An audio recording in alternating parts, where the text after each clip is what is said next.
Well, welcome to the Rich in Purpose Transform Childhood Trauma Summit.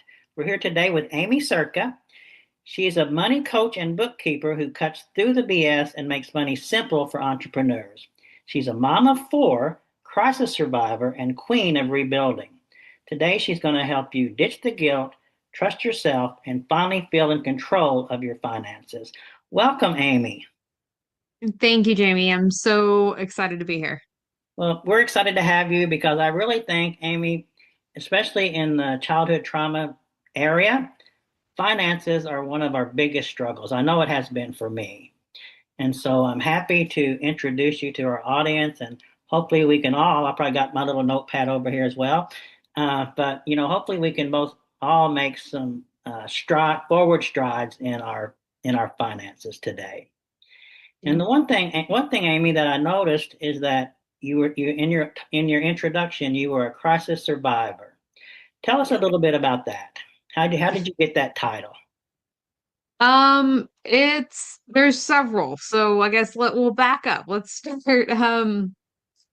almost at the beginning. And I think to really lay the framework, we kind of have to start before the first crisis. So I was a very young single mom. I had my oldest a couple days before my 19th birthday. And Mm. because of that, I set out to find a new career. I had worked my way up in fast food management, was being groomed to be like GM of it was Taco Bell that I was working for, but I was being groomed to be a GM, but that really wasn't going to cut it because I needed to work whenever my son was in daycare, right? So I ended up that say I kind of fell into life insurance. I believe it was completely orchestrated. I responded to a Craigslist ad of all things.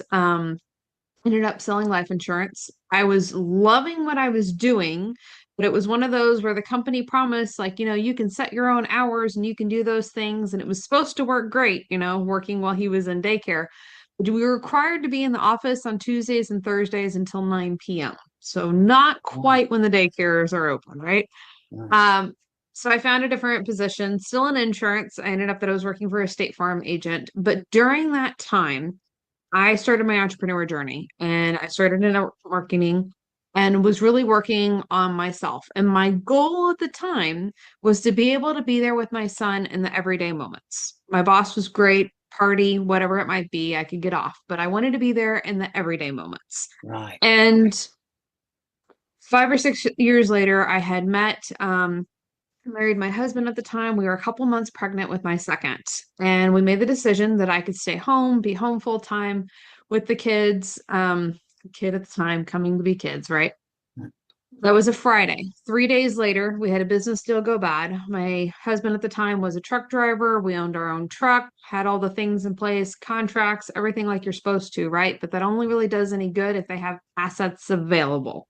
So we went essentially to zero income overnight.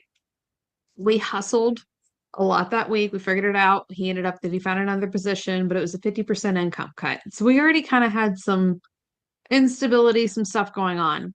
But when Wyatt, my second, was born, he had an undiagnosed birth defect. His esophagus wasn't connected to his stomach. So when the pediatrician came in to do their little check on him, he turned purple on the table.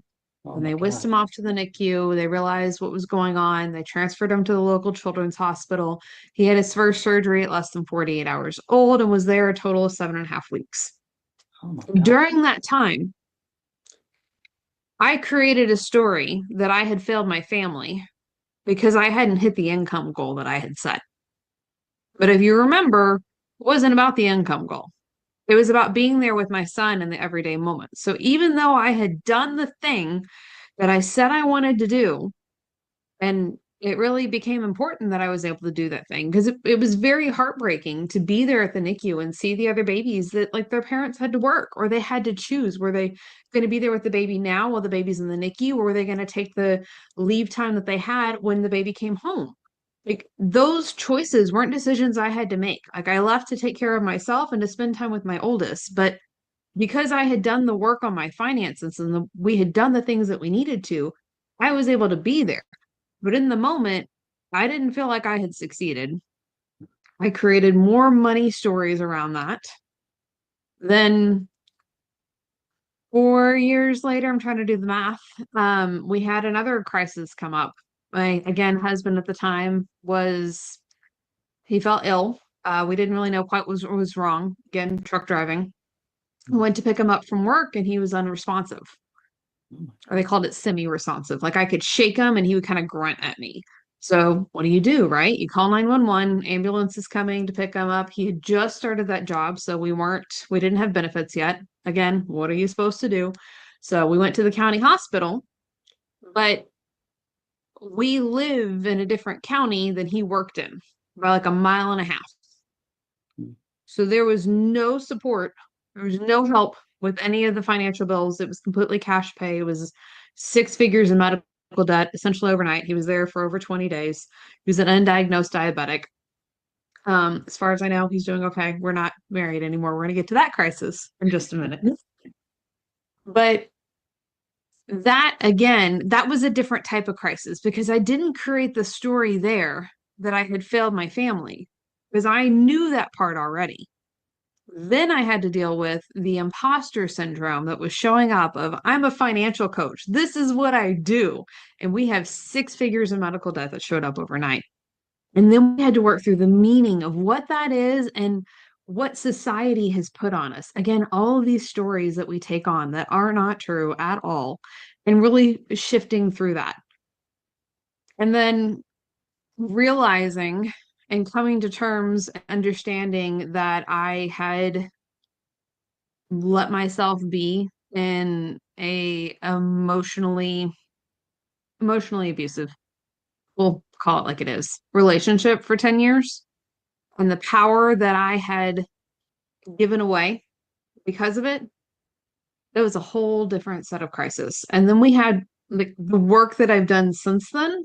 That's the emotional regulation. That's the true personal power. That's the inner work that we do with money. Right. So we started in the first crisis was much more tactical, tangible, like looking at the things and the mindset behind it. The second crisis was very much more mindset related. And then the third was much more mindset and energetics. Right. Well, you have had quite a little, uh, I guess, a journey up to where you are now. Just how my mother had me when she was 15. Mhm. And so we kind of grew up together. And, we lived in a little town where, my grandparents didn't even have a bathroom until I was like 7 years old. And so I felt, not like everyone else because all my neighbors had bathrooms, but we didn't have a bathroom. And then, Right. it's my mother, she didn't have any control of any thoughts about money. And I remember one time when my stepfather at that time, they had a friend who owned a nice retail store for men's store. And I Mhm. remember my stepfather talking about he's going to go get a shirt, write a check, and it wasn't going to clear. I mean, so that was how I learned to understand how money was. And Yeah.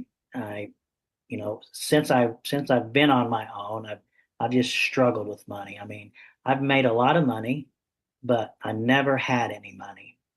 And sometimes really, Amy, I didn't even know how I didn't have any money because I would make a lot of money and I would just give it away.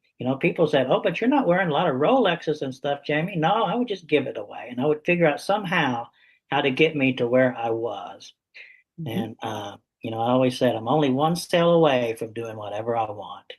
So I'm so happy you're here because I'm growing in this, but I've bought a couple of books recently, and I think this is not a good statement maybe to say here, but um, I have them and I start to read them, but somehow my subconscious mind doesn't really let me read them.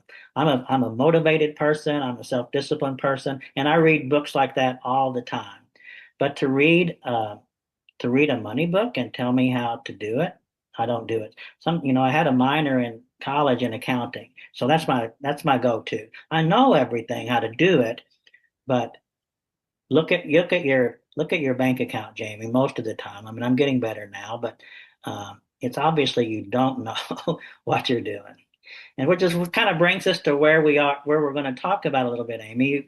You have a series right now that helps you understand how you avoid money situations. So I think it's a great thing. Like I said, I'm going to have my little notepad down. If you see me looking down, I'm taking notes, people.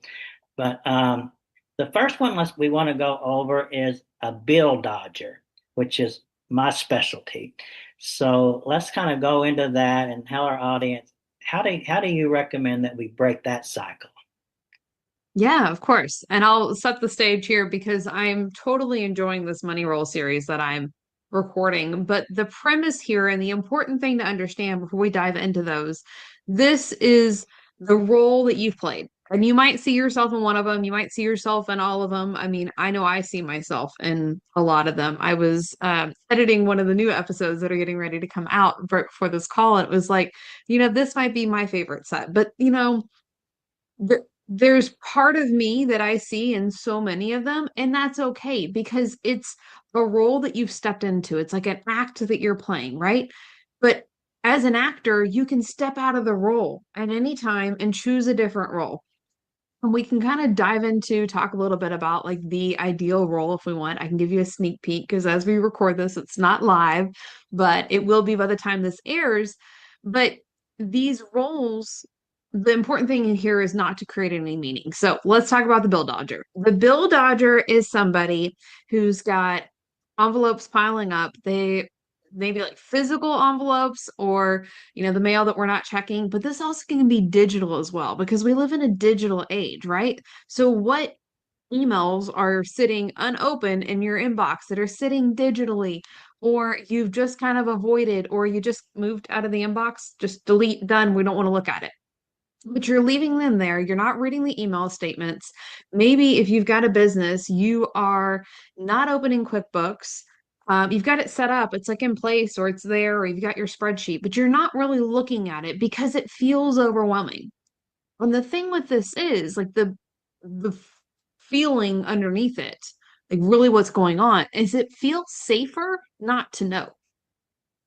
But like we're not handling it. Like the stress is still building in the background. It's just like expanding, expanding, expanding.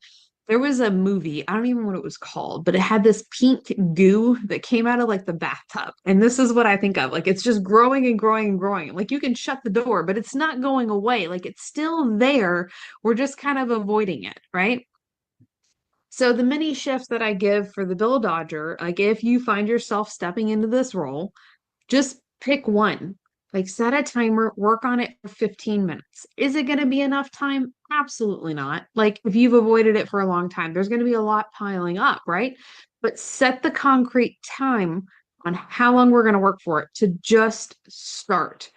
And I love that you said, Jamie, like you've got the information, you know it. And I'll say it all the time. Like this stuff isn't necessarily rocket science. Yeah. The integration and so much of the work that I do with my clients, it's not like the logical knowing. We have to take it from the logical knowing to really, okay, we can't just know what to do, right? The logical knowing. We have to actually like take action on it. That's the second piece. And we get hung up there because of the mindset stories and the things that show up. But even beyond that, we have to be an energetic match. Like you have to feel safe when you do it. So we have these books, we have these things in place, and we're avoiding it. We're not taking action because it doesn't feel safe in our body. And I know you shared you've got a lot of trauma and things going on specific to money, but I'll share a lot of my childhood trauma, which so many of the things like that I've seen that I've created wasn't necessarily around money, but it was around love. Now, my parents are fantastic, and this isn't about talking down about anybody, but your experience and what you feel happened, your perception, that's reality. So it doesn't matter really what actually happened, it's what you feel happened. So I created a perception as a little child, and we can talk about money mindset and what age that's formed by. But my perception as a little child was that I wasn't loved or that I wasn't worthy of love. And love and money are very much tied together. So when I didn't feel loved, like the vibrational money arrangement, like that didn't work either. So then, yes, not only did like I create this in my love life, but I created it like in my business as well. Because if I didn't love myself, I didn't have the self-respect, I didn't have those things in place. Like, why would people pay me money? It's the same match. So if like you don't feel loved, it's the don't want the money as well. And I got off on a little bit of a tangent there Okay. because we were talking about the Bill Dodger. Well, but that's okay because when you go on a tangent, it's your emotions leading you to really kind of what you've experienced. And I think that, for me, and I really do believe, Aimee, it's a lot for anybody that's went through childhood trauma. It is the feeling love, Mhm. and I go through the self-talk every morning, and I am love, and love flows to me and through me and radiates from me every day. But when and it came to when I was trying to do this business. It took me 2 years, really because of the imposter syndrome. I was I had redid a lot of my life. I wasn't even the same person, but I had Mhm. the money thing still going on, and I felt that I was imposter syndrome because I hadn't solved all of my life's problems. So I Mhm. think that that's you're right that you just have to pick one thing. Like for me, is you're going over this, and I mean, especially and I've had several businesses, and you go over, and I would go over in my mind, okay, I'm gonna get this and this and this in, and that's this much, and I got this and this and this that I'm gonna have done. It's all gonna work out. So I didn't even write it down until sometimes, you'd get to the point where, okay, I've got to get clarity on this because I'm going crazy. But our subconscious mind is so geared to keeping us safe that Mhm. some of the things that we do are just, if you really think about it logically, it doesn't make sense sometimes. So I think, and that's what sometimes our audience should realize is that, you're not crazy. That's one thing I used to tell had a little thing. If I don't know I'm crazy, how do I cure myself? And so you're not crazy. Your subconscious mind is keeping you safe the way it feels safe, but from really an antiquated model, for instance. Yeah. Your So body's working exactly the way that it's supposed to. It's doing all the things that it's supposed to do, but you're not actually being chased by a lion. It's just a little kitty cat. Like we got to adjust that. But your body, there's nothing wrong with you. You're not broken, none of those things. We just have to reassure our bodies like you are okay. Like this is what's actually going on, and it's very quite common. yeah. Well, I think, that's the one thing about today's environment is that, you know, trauma 5 years ago or 10 years ago, nobody even acknowledged it. Today, I mean, trauma seems to be at the top of a list of a lot of things happening. So, people like myself were able to get help in the areas that we need and finally live a life that, God or the creator made for us. So, Yeah, absolutely. you know, the next one you talk about, receipt collector. And I'll just start off with I never collected receipts. I'll just I just threw them away and again that was over in my mind. I knew I'd bought it, but okay, here we go. This one, yeah, it's a little bit different. So the receipt collector, yes, you can be collecting tangible receipts. Maybe and a lot of times with what I'm thinking about with this one is more like the business stuff. Okay. So maybe you haven't gotten QuickBooks set up, but you got a box of receipts and you're just setting them aside and you're collecting the receipts and you get that dopamine hit like, hey, I'm doing the thing that I need to because you collected the receipt, but we're not actually like doing anything with it. It's like that false positive, really. Like, yeah, that's a little thing, but we're letting the dopamine hit happen from there as opposed to truly making progress because it's like I'm responsible, but really it's still chaos. We're still avoiding it. It's just you've taken it one step, so you feel like you're a little bit further ahead. And this collecting here, we could also look at this as collecting items for like a garage sale that you're like, oh, I'll just set this aside because we're holding on to things because we're not ready to let go of it yet, and we'll collect it for a garage sale. And then 6 months later, you're still correcting for a garage sale. Like, are you actually going to have the garage sale? We can look at it as receipt collecting, but just kind of collecting in general. And we're holding on to things because it's based out of lack and avoidance. So we don't feel like there's going to be enough if we let go, or We're avoiding actually doing anything with it because, again, we don't want to actually do anything. And it's going to be a similar type shift that we make. Like it's and I always say 15 minutes because it's not really a huge chunk of time, but it makes you get started. And it's just one thing. And one's not going to be enough, of course, but we've got to get into momentum. And I also say, especially, okay, so if we're getting rid of the tangible stuff, if you're decluttering or whatever, we're not putting declutter your house on your to-do list. Like that's too big. You're going to avoid it. Can you declutter one drawer? Just put 15 minutes and you're going to work on one drawer of things that you've been collecting that you don't actually need, that you don't even really want. It's just taking up space. Or you could look at this as collecting mentally. If you've got everything that you need all in your head and you have to remember it all, think about all the brain space you are using right now, trying to remember all the little things that you have to do. It's exhausting. So you've got to have like a productivity system is what I teach. So unstoppable productivity is a little side note here. But you have to have a system of getting it out of your head because regardless, whatever we're collecting, if you're collecting the physical receipts, if you're collecting things, if you're collecting all the ideas, like it's still holding on to all of it as opposed to processing it and truly being the CEO of your life. Right. Whether or not you own a business, like you're still in charge of your life, right? You are the executive officer and we're taking charge. And I think that's the point. There is definitely a lot more information out now and people much more trauma aware. But the intentionality that I take with it is we are taking charge and I'm taking responsibility and doing what I need to and what I can be in control of. I'm not letting it be another reason that I'm avoiding something. And it's not about taking away from anything. It's like for me, I'm not letting it define me. I'm going to continue processing and I'm going to move forward and I'm still healing. And there's so much healing that we need to do on this journey. Like this is all compassion, but it's not going to be another thing that I'm just collecting so that I can truly step into that life that I want to have.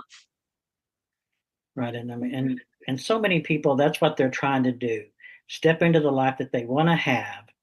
But, through the subconscious and our training there, and it's training, is that somehow we get triggered and we end up back to where we were. And that's why I think that this summit and people like yourself and other experts, if we can just see the vision, and sometimes, repetition is the mother of learning. So, you keep hearing and hearing and hearing something, and eventually you will take action.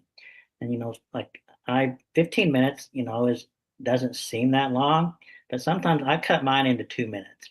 If I can just do something for 2 minutes, at least I have made progress. Yeah. And so, because sometimes I'll be sitting around and have all this stuff on my mind, and 15 minutes seems a little bit long for me. So, Yeah, just get into momentum. yeah, we just, I just have to take some kind of action. And, Mhm. this is so helpful, Aimee. And then you have the 1 day organizer. Yes. So the 1 day organizer, I have to tell you, I hear so often with clients when they're like, yeah, okay, I'll do this 1 day. So I'm going to get my system set up when I make more money. I'm going to work with you whenever I hit this income goal. I'll take care of my bookkeeping once I've got the money. I'll create a budget once I have this. Maybe you've bought the planner, you bought the Dave Ramsey thing, you bought the software, whatever it might be, but you've never done anything with it.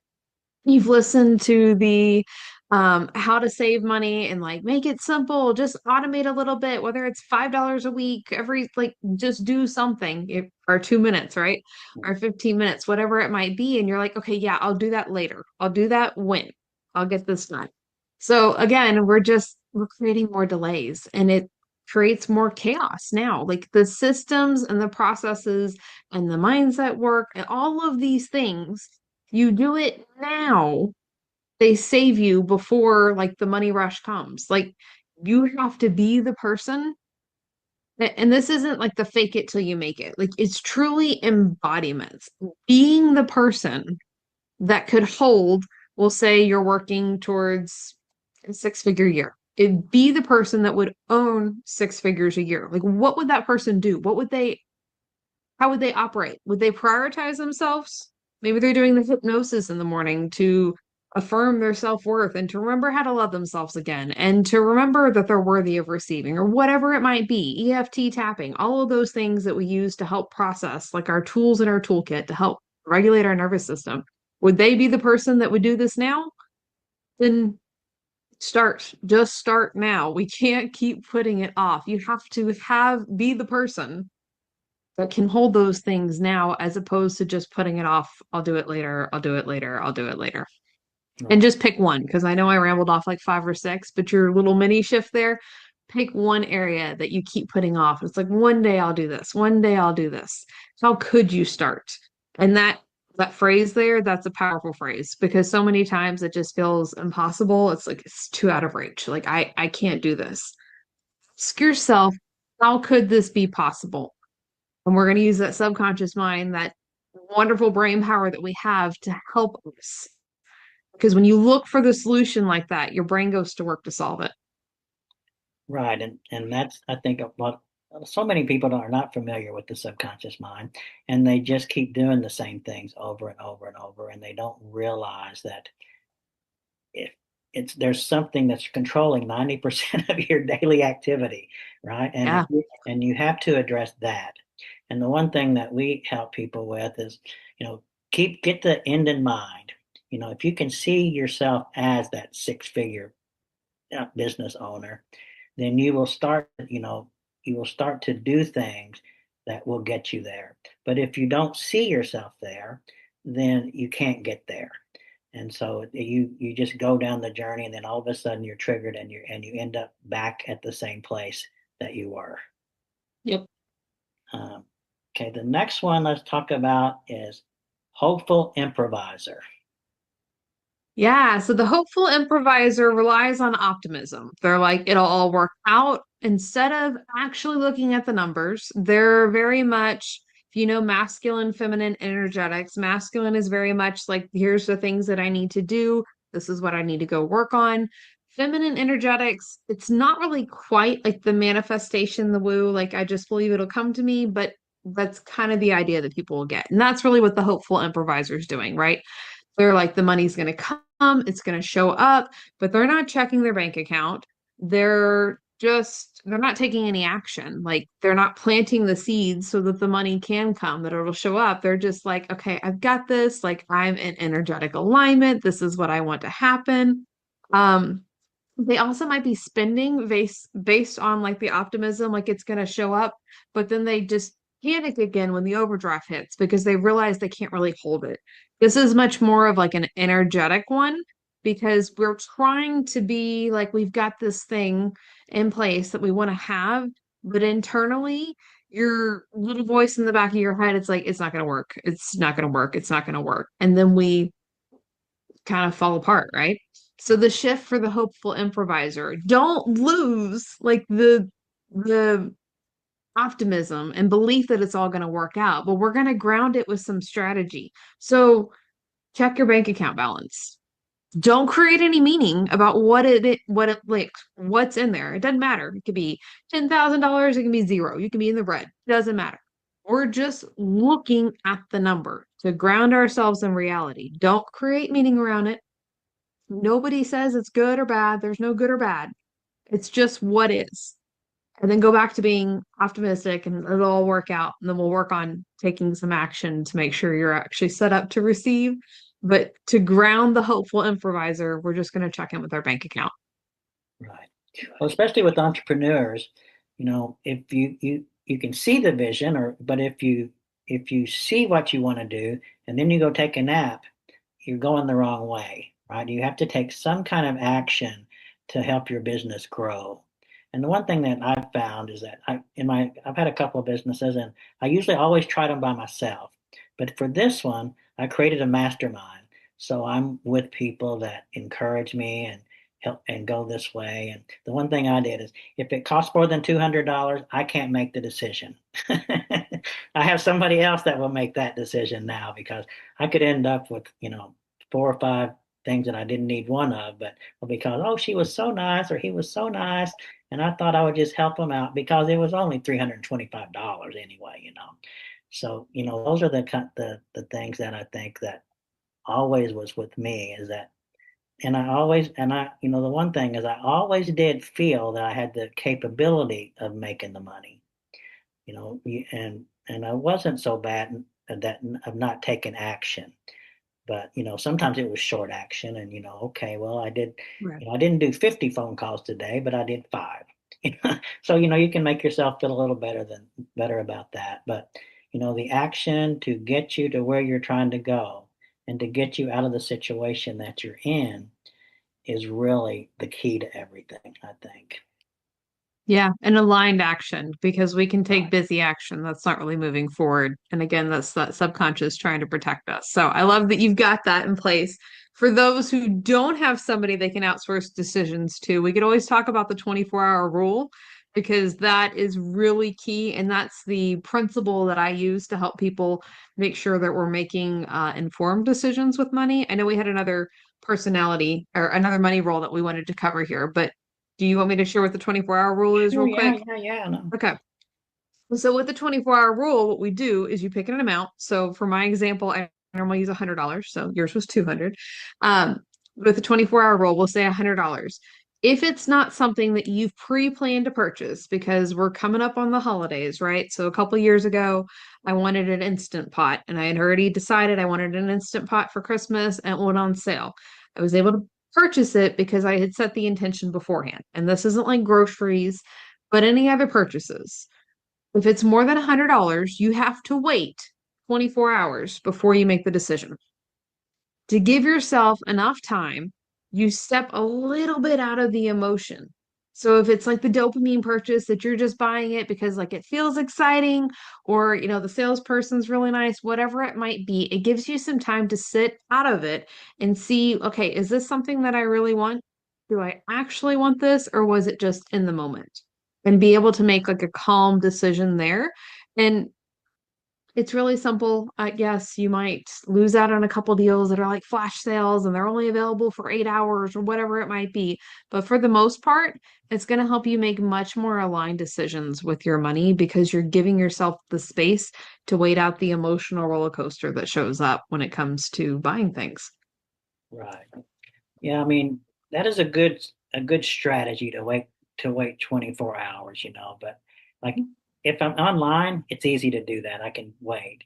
But if I'm in a store and talking to somebody and they're nice and I can say, "Oh, tomorrow, then I have to drive back and all that." Okay, okay, I'll just take it today.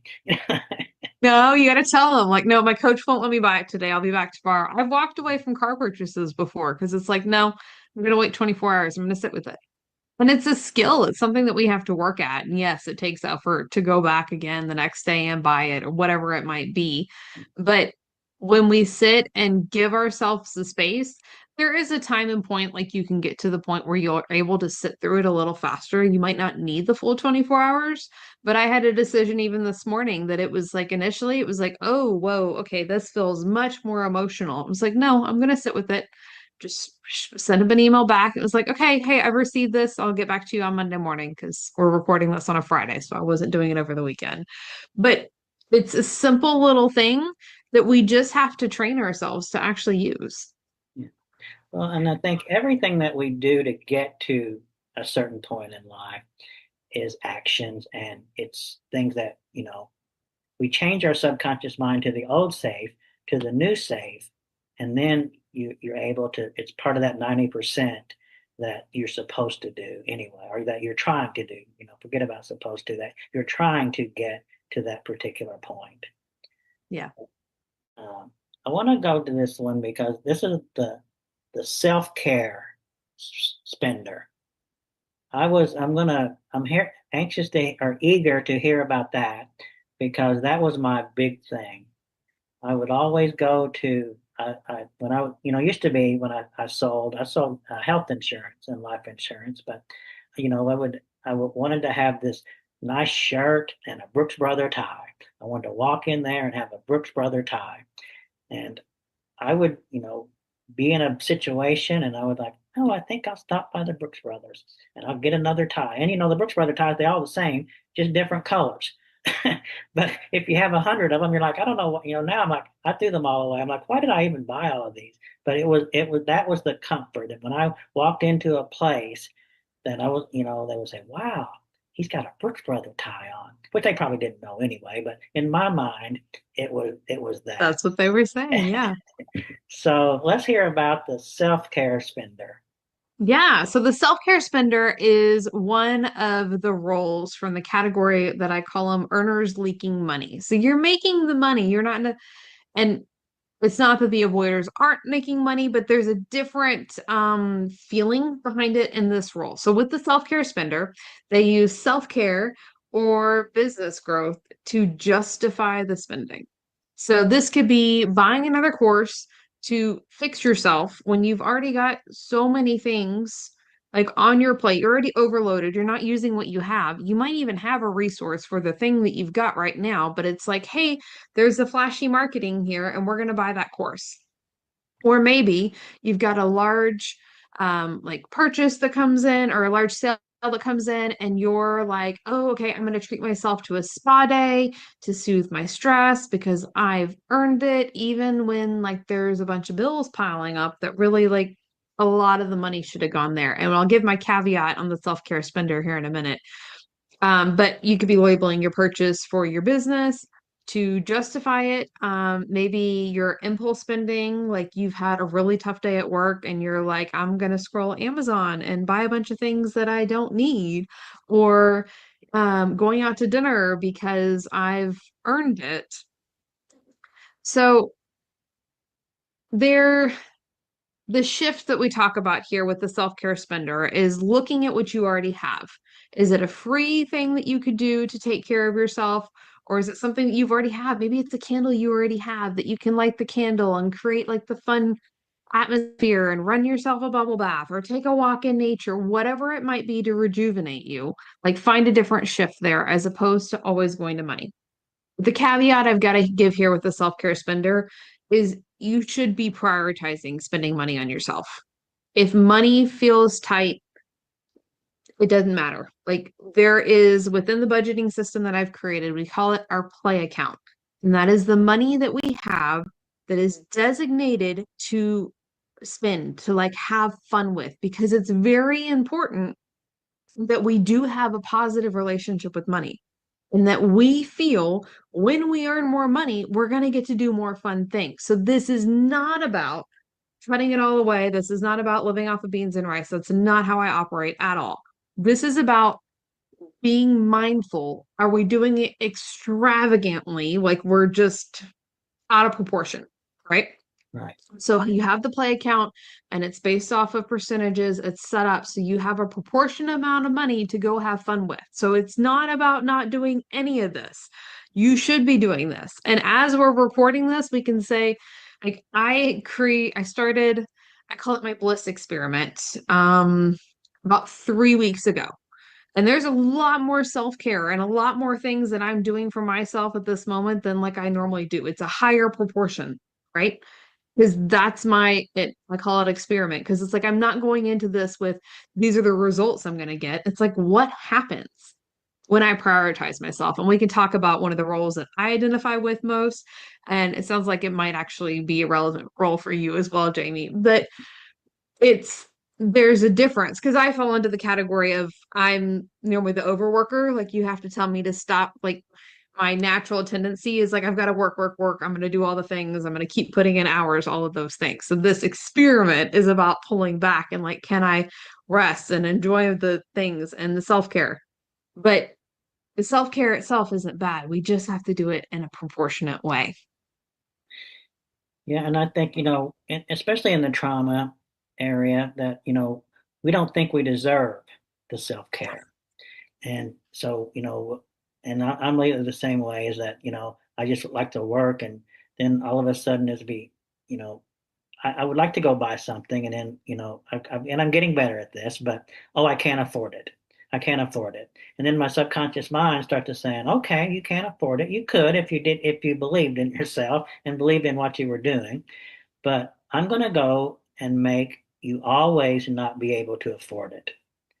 And again, you don't realize that you're not making that decision logically. You're making that decision based on what your subconscious mind has learned in the past. And Yeah. that's why, I only learned about the subconscious mind a couple years ago, and it has changed my life because Yeah. I was always so, I wouldn't read a money book, but I'd read a motivational book, and I was always motivated. And you're not going to shake me. You're not going to, to really make me feel bad about something. But you don't go look at my checking account. I don't want you to see that. And and you become so good at, I mean, I could walk into people's house and they would think, oh, this guy's making money. He looks good. And then I'm like, you wouldn't have $3 that I could buy gas with to get home, do you? So, you just get into those situations, and what's sad is it becomes a part of our lives, right? Yeah. Our life is that, and and you just get used to it. And like I said, I there used to be the times when I would say, I made $120,000 this month, but how do I have no money, right? Hmm. And I mean, I remember Thanksgiving, I was having a good month, and people said, "Oh, we'll come over to your house." So I really went out and bought $800 worth of new dishes, and these were Wow. just family and friends, right? I could have given them paper plates, and we would have had the same thing. But I just went out and bought everything, and they're like, "Oh, Jamie, that's so nice. Oh, that's so nice." And it looks like you make a lot of money, but all of a sudden, I was like, okay, I got to buy this and this and this for my business. And oh, shoot, it really doesn't match, right? It really doesn't match about where we're trying to go. But, Yeah. those are the things I think and again, we all have different areas with trauma, with Hmm. childhood trauma in our finances. But so many of them, I think, most of our audience is going to see, oh yeah, that's me. Maybe not every one of them kind of like me, but it's going to be that, yeah, if I did that 15 minutes. And, I mean, you were talking about the yard sales. I remember Gary Vee saying, oh, you can make a lot of money just on the yard sales. And he was a multi-millionaire going out to yard sales and showing you how to do it. So that's what I did for a couple of months. I'd go out and well, the picture is not right, so I'm not going to post it. And so I ended up with a bunch of stuff that I Hmm. don't even know what happened to it. So, but it wasn't one of those things that really manifested for me. But you do those things just in, that quick, oh, that's a good idea. And you do it. But, you know, you have to have a plan to, here's where I start. Here's the plan to get to here. And if you forget the plan, then it's just automatic just responses to try to get to. And usually those responses are things you've done in the past that got you here in the first place.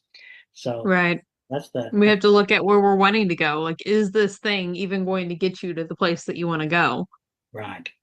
Because at the end of the day, if you need $5,000 and this is only going to get you 500, I mean it's going to be that's 10%, right? So I'm not saying that's a bad thing, but if you focus on smaller things, again, which sometimes can give you the confidence. It's like us coaches, we can say, "Oh, it's only for 12 weeks, and it's $1,200 or $1,500." And really, Aimee, you can't do transformation in 12 weeks, right? You're going to what's going to happen is you're going to go through the 12 weeks, you're going to spend the money, but at the end of the day, maybe you got a little bit of information from that, but you didn't transform what's really got you there in the first place. So I think that, we have, as coaches and things, we have to really focus on how are we transforming your life. And so far everything that you've told me, it seems like you have it dialed in so that people who come to you and say, this is my problem, or this is what keeps happening to me. And the one thing, like, so many times we'll read a book and then it'll come to the do exercise. Okay, I'll skip that part and start the new chapter, right? And that's of the importance of a coach and someone that can help you bookkeep, especially this is mainly for entrepreneurs, and we're a lot of entrepreneurs, and it's like, it's we just need to be able to say, oh, this is this is the help that I need. This is the help that I need, though, so that I can, do it. And so many times people won't make, again, childhood trauma. I'm not worth that much of an investment. So you'll maybe then they'll say, "Oh, I have a VIP section for $47," but they've only told you how to get to the point where you need their help. So you buy that $47 package, but you don't really get to your goal because you didn't take the coaching. So that's one thing I urge people is, when you meet someone like you, Aimee, and you say, and you build that relationship with you online and you think, oh, wow, I'm that person and I'm that person and I'm that person. Let me call Aimee and have a meeting with her to see how she might be able to help me. And then be able to say, yes, I deserve that. And I will move forward with this program. So I really enjoy you going through all of these things that we've all went through and you're clearing them up for us. Is there anything that you think that, oh, Jamie, you should have asked me that question and want to clarify it? I might have two things because I feel like we need to talk about the hustle hero because I think that's the one I relate with most, and it sounds like you might as well. So probably some of the audience. The hustle hero comes from the overdoer category. And the hustle hero feels like we have to work harder to earn security. So this is the staying up to 12 o'clock, 12 a.m., 2 a.m. because we feel like we have to work more to earn the more money. Um, and we'll cancel family time because, we've got work and we have these things. And this is like the opposite side, right, of the self-care spender that we had kind of talked about. And like this will be the default. When you don't feel this is where the worth comes in, and we can talk about how as entrepreneurs we have this like we entangle our worth with how much money we make, and really they're two separate things. We're not gonna have time for that today, but there's like so much we could dive into there that it's like a whole new set of things that we unlock as entrepreneurs. So if the self-care spender was like, oh no, like I don't feel worthy of that, really, I feel like almost the opposite side is the hustle hero and feeling like you deserve the rest. So the challenge for the hustle hero is schedule, if you're feeling really ambitious, one day, but at a minimum 1 hour that you're going to completely check out. Like you're going to put your phone down, you're going to lock your computer in the other room, like you're going to go do something and rest guilt free. Now, I can't keep you from thinking about your business, and you'll be surprised about how hard this can be in the beginning, but truly prioritizing the rest as well. And I love what you said there, Jamie, about it is hard for a lot of people to prioritize themselves and really to prioritize the money. Talk about like, yeah, you can go out and you can hire a business coach, you can take the podcast strategy, you can take the YouTube program, you could take the TikTok program, you could take the summit program because I've bought summit programs before as well. Like you can have all of those things, but if you haven't taken care of yourself, it's like having one of the old little Nokia phones, like we're playing Snake on like we used to do, right? But like Right. the apps that you can have all the new apps, like you've got the fantastic apps, but they don't work on the Nokia phone. Like we have to upgrade the phone, get you relevant in the current century that we're in, upgrade you, work on you. Once the phone's upgraded, all the other strategies that you've got in place, they all work. But we've got to prioritize ourselves and we have to work on those things. And you would be amazed about how fast all the other things that you're doing, how fast they work when you prioritize you. Right. And we just get into that routine, and especially with self-worth. It's that I'll do a little bit for me, but not a lot. And what we don't realize at the time is that once you get that reward for that effort that you put into the one thing that's kind of bringing you down, and it feels good, you're like, well, maybe I'll do this, right? And maybe I can feel myself of doing something more since this kind of actually made me feel good. And you get that dopamine fact that, that, oh wow, that actually worked. And that's why I think, so much of it, has to be trauma in lenses, because so Mhm. many times, I mean, I started self-development in 1995, and, after a long time, I'm like, why do these people get results and I never get any results? because I was reading the same things over and over, but I wasn't, sometimes taking action on them. I was very knowledgeable, but I didn't take action on them. So I stayed in the same place. And then you would get a business or a coach, right? And then they would say, oh, just do it. And you're like, well, every time I've done that, a lot of times it hasn't worked out good. So, but if you have someone that says, oh, even a small win, right? That's great. That's great. And then you start building a good relationship with people who kind of you realize that love and encourage you. Then you can Mhm. start taking those actions that you're afraid somebody else is going to know. Like, I never would ever talk about not really being able to afford things. And most of the time I would just say, no, I don't feel like going. And I isolated myself for 10 years because I didn't feel like going, but I really just Right. didn't have any money. So, Yeah. I think, Aimee, the the financial aspect of this summit and the aspect that you've given us, I know is really going to help people move forward in their lives. And whether you name it transform at this particular moment, but as they work with you and they work with the systems that you use, they're going to say, wow, on that day was the day that my transformation started taking place. And so that's what I just urge people to believe in yourself, believe that you can have the rewards and you can have the life that you desire. But sometimes with the trauma, we just need that little bit of extra care that says, okay, and you get around a community and you say, okay, I think I can do that. And you get loved and encouraged. And all of a sudden, you're on your way. It's a journey, you never get there, but you're on your way to success and you feel good about yourself. And you do go on that little vacation or you do go to do something that you normally would have never done. So again, I really thank you so much, Aimee, for the wisdom that you've given us. And just is there anything else that you want to to say on, or just wind it up with however you would like to end? Yeah, of course. Okay.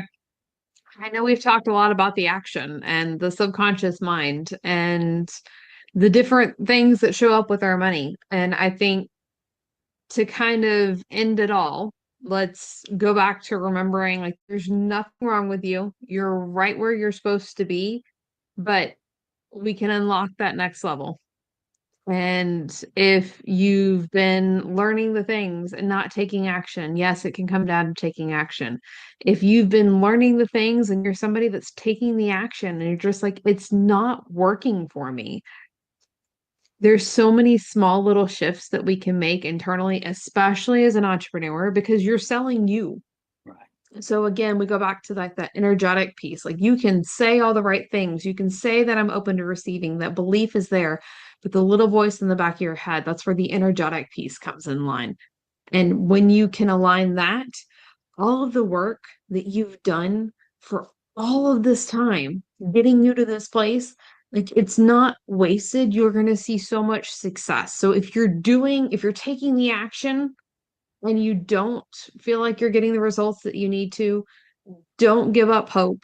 There's just, you're like a little tweak away. And just because it hasn't worked in the past doesn't mean that it's not going to work. It could be working right now. It could work out tomorrow. Like it's all in the perfect timing. right. Napoleon Hill has one of his, on the Think and Grow Rich. You're 3 feet from gold. People quit and they're Yeah, only 3 feet from gold. And then, if your persistence is really the key to getting to the place that you want to be. But just don't give up on yourself, and again, seeking help with people like yourself and other coaches, and to say that, because dealing with other people, you deal with your friends and they're going to say the same thing, right? Oh, you don't deserve that, or look, you've always been this person. But then you work with someone like yourself and you say, oh, I didn't realize that, and now I can move forward. So anyway, thank you so much, Aimee. It was a pleasure talking with you today, and I know our audience is going to get some rewards and some benefits from this, and hopefully that they'll reach out to you so they can really get to the place where they're trying to get in life. Thank you so much again. absolutely.